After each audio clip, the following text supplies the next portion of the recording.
Welcome to Topical Brew, where we brew clarity out of complexity.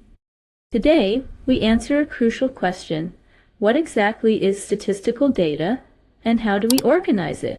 Before looking at formulas, let's understand why this matters. Imagine we want to study global development across different countries. To do this, we gather 3 pieces of information for each country: its geographic region, its democracy index ranking, and its GDP per capita.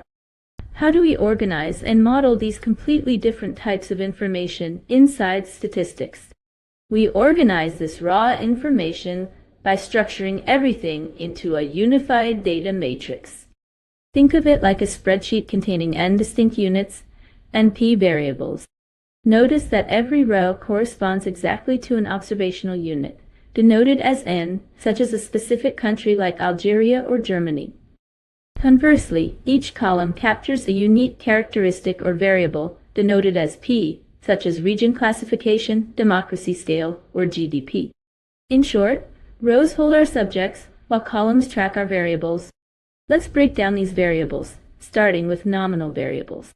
Nominal data consists of qualitative categories that possess absolutely no intrinsic mathematical order.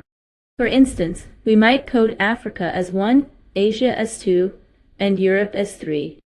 But watch what happens if we shuffle these blocks around. Shuffling the numerical codes updates absolutely nothing about the underlying physical fact. Categories cannot be logically ranked. Secondly, we have ordinal variables. Ordinal parameters also group data, but they carry a distinct relative direction and hierarchy. Take our democracy index rating scale as a perfect illustration. Level 0 implies authoritarian, 5 marks hybrid, and 10 scales to a full democracy. Crucially, while the order is fixed, we cannot perform math on the differences between these steps. Thus, ordinal scales communicate rank position, not uniform intervals. Finally, let's look at quantitative or continuous variables. Continuous data can capture an infinite number of real values within an interval. A classic economic example is tracing explicit GDP per capita. We can map these variables precisely onto a continuous coordinate number line. Here, Algeria sits down near $40,000, while Germany sits significantly further up at $48,500. These measurements map absolute values with physical units and mathematically equal step sizes. Now, how do we compile categorical data features? We use relative frequency. To measure a category's proportion, we compute it using a fundamental ratio formula.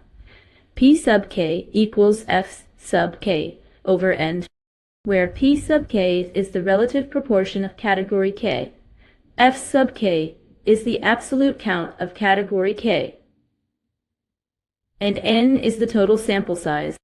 Remember, all individual proportions across your sample space must sum to exactly 1.0. Let's run a calculation together in worked example. 1. Suppose we inspect a total sample of n equals 20 clinics and find that 5 are located in Europe. We substitute our values directly into the proportion equation. P sub Europe equals F sub Europe over n, which is 5 over 20.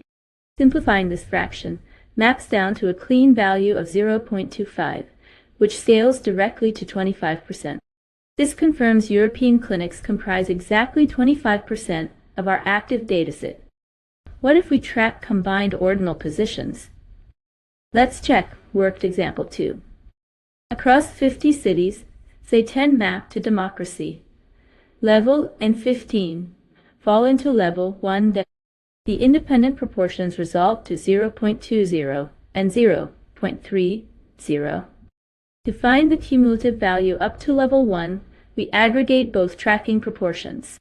That is, C sub 1 equals P sub 1, which is 0.2 plus 0.30.0.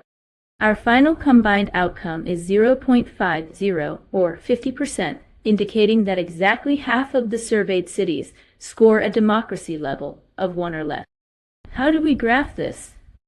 Let's clarify the difference between bar charts and histograms. When we set up our axes, we map category codes on the horizontal plane and frequency scales vertically. Watch how the discrete teal bars map upward, keeping explicit gaps between each column. Because this represents qualitative categories, those spatial gaps are mandatory, unlike continuous histograms. Let's flag a critical examination warning: common mistakes. It is absolutely incorrect to run mathematical operators on nominal category labels. Evaluating an average region code of 2 to claim the sample. Average is Asia is completely meaningless. Instead, you must compute total frequency occurrences or find the category mode. Stating that the most frequent region mode is code 1, representing Africa, is mathematically sound. Let's summarize our core pillars. Remember, data matrices structure units as rows and variables as columns. Qualitative data splits into nominal labels and ordinal rankings. Continuous variables capture physical values on intervals. And relative frequencies measure category proportions from 0 to 1. Well, thank you for tuning in to Topical Brew. Keep practicing, stay curious, and make sure you're subscribed with notifications turned on so you're ready for our next topic. If a concept felt a bit tricky today, or if there's a specific challenge you want me to break down in the next video, let me know in the comments.